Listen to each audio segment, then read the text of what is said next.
కష్టపడి కనుక్కున్న వ్యక్తికి ఆయన దగ్గర దోచేశారు. అదే విధానాన్ని మొత్తం సంపూర్ణంగా రాష్ట్రం మొత్తం మేము సహజ వనరులను దోచేస్తామంటే వైఎస్ జగన్ కి నేను చెప్తున్నా, వైసీపీ నాయకులకి చెప్తున్నా, తోట త్రిమూర్తులు గారికి కూడా చెప్తున్నా, సహజ వనరులు ఒక్కరి సొంతం కాదు, ఇవి అందరివి. మీ బాధ్యత అందరికీ అందుబాటులో ఉండేలా తీసుకురావటం. సహజ వనరులను వెనక్కి తీస్తే అది అందరికీ అభివృద్ధి జరగాలి. అంతేగాని మీరు ఒక్కళ్ళు దోచుకొని మీరు డబ్బున్నోళ్ళు అయిపోయి రోడ్ల మీదకి వచ్చి అన్నం కోసం ఉపాధి కోసం అలవడించే పరిస్థితి తీసుకొస్తే మీరు తన మన అని లేకుండా నేను ఎదురు తిరుగుతాను, గుర్తుపెట్టుకోండి.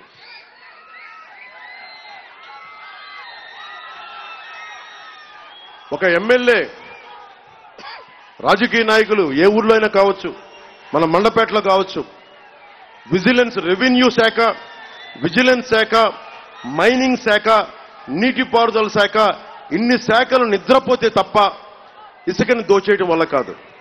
మీ ఉపాధి కోసం ఒక్కరు రారు బయటికి, ఇన్ని వ్యవస్థలు కలిసి రావు.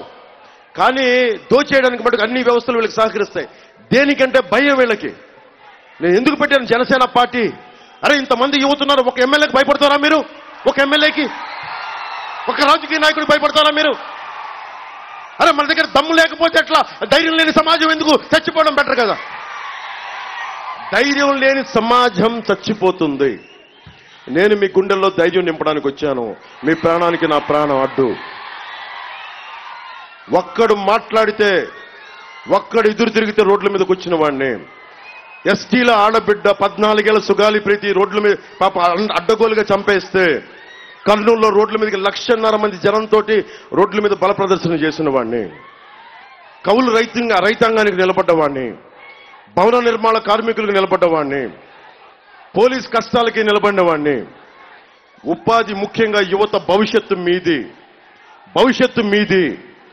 చేతికర్ర అవసరం వచ్చినప్పుడే తాతకి మనవడ అవసరం తెలుస్తుందంట. ఈ రోజున నాకేం కాదు, నా కొడుకు నేను చూసుకుంటా, అది స్వార్థం. అది ఎవడైనా చేస్తాడు.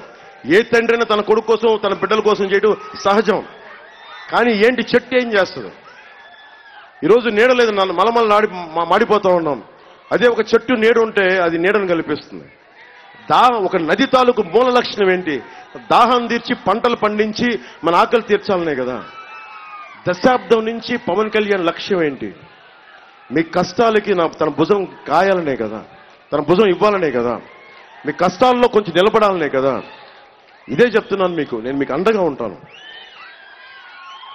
ద్వారంపూడి చంద్రశేఖర్ రెడ్డి అక్కడ కాకుండా ఇక్కడ కూడా వచ్చి మనకి మండపేట పబ్లిక్ స్కూల్లో 2 పార్ట్నర్స్ మధ్య గొడవ, అది వస్తే 100 మంది రౌడీలు వచ్చి స్కూల్ని మూయించేశారు. అది కూటమి ప్రభుత్వం వస్తే ఇలా జరుగుద్దా? పవన్ కళ్యాణ్ లోపల అసెంబ్లీలో ఉంటే జరుగుద్దా? మీరు ఊహించండి. తొక్కి నాల తీసేస్తాను ఒక్కొక్కరికి.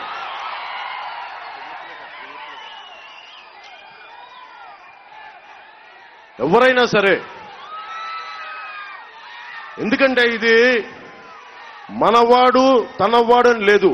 అన్యాయం జరిగినప్పుడు మనం తిరగబడకపోతే, మేడే రోజుని చెప్తున్నా, మార్టిన్ నిమోలర్ అనే ఒక ప్రీస్ట్, ఆయన చేసింది హిట్లర్ రాజకీయం మనకి అధికారంలోకి రాకముందు ఇలాగే రోజు ప్రజల మధ్య తిరుగుతున్నప్పుడు ఆయన మనవాడు అని చెప్పి వచ్చి భుజాల మీదకి ఎత్తుకున్నాడు హిట్లర్ని. హిట్లర్ వచ్చి అందరినీ కాలు రాశాడు. ఆయన వచ్చి అన్నాడు, ఆయన సోషలిస్టులను చంపేశాడు, హిట్లర్ వచ్చి కమ్యూనిస్టులను చంపేశాడు, జ్యూస్ని చంపేశాడు, ట్రేడ్ యూనియన్ని చంపేశాడు.